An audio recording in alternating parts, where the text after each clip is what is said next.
દિયોદરના સણાદર ખાતે આજે મિસ્ત્રી સમાજના જે લોકો મિસ્ત્રી કામ કરી રહ્યા છે, ફર્નિચરનું કામ કરી રહ્યા છે, તેમની એક બેઠક યોજાઈ હતી.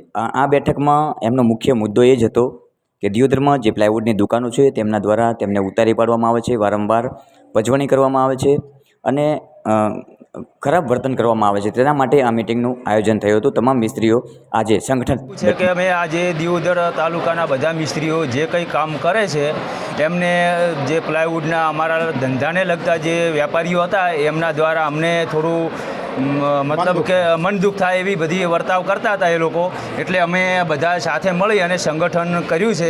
તો હવે અમારું આ સંગઠન ત્યાં સુધી ચાલશે કે એ લોકો જ્યાં સુધી અમારી માંગે પૂરી ન કરે ત્યાં સુધી, બરાબર છે, એ ચાલુ જ રહેશે. 10 દિવસ રહે, મહિનો રહે, કદાચ છે ને અમારે ભલે એમને જ્યાંથી માલ આવેલો છે એ પાછો આપીને પણ બંધ કરવું પડે, કામ પાર્ટીને ના પાડવી પડે, બરાબર છે. ત્યાં સુધી અમે બધા સક્ષમ છીએ. આ બાબતે અમે આ નિર્ણય લીધો છે, બરાબર. મોટી સંખ્યામાં તમામ મિસ્ત્રી એકસાથે મળીને તમામ જે ફર્નિચર વિભાગ સાથે સંકળાયેલા છે એ તમામ લોકોનું આજે સંગઠન બન્યું છે. અને આ સંગઠનમાં અનેક નિર્ણયો લેવાયા છે કે પ્લાયવુડની જરૂર પડતી હોય છે, મિસ્ત્રીના કામકાજ માટે પ્લાયવુડની જરૂર પડતી હોય છે. અને આ પ્લાયવુડની જે દુકાનધારકો છે તેમના દ્વારા તેમની પજવણી વારંવાર કરવામાં આવતી હોય છે.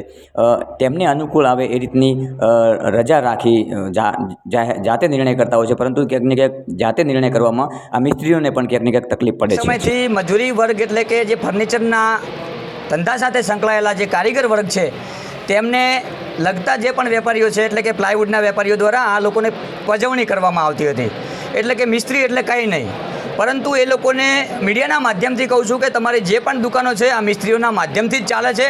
અને આ લોકો જ્યારે કામ કરે છે ત્યારે જ તમે દુકાનો લઈને બેઠા છો. એટલે મીડિયાના માધ્યમથી કહેવા માગું છું કે આ મિસ્ત્રીઓનું અત્યારે સંગઠન બન્યું છે.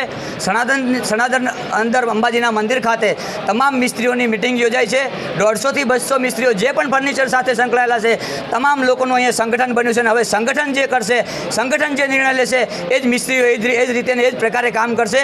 આવનારા સમયમાં આ તમામ પ્લાયવુડના વેપારીઓને મીડિયાના માધ્યમથી કહું છું કે હવે આ જે મિસ્ત્રીઓનું જે પણ પજવણી છે, એમની જે પણ માગણીઓ છે એ સ્વીકારવામાં નહીં આવે ત્યાં સુધી તમારી દુકાનેથી એક પણ માલ ખરીદવામાં નહીં આવે.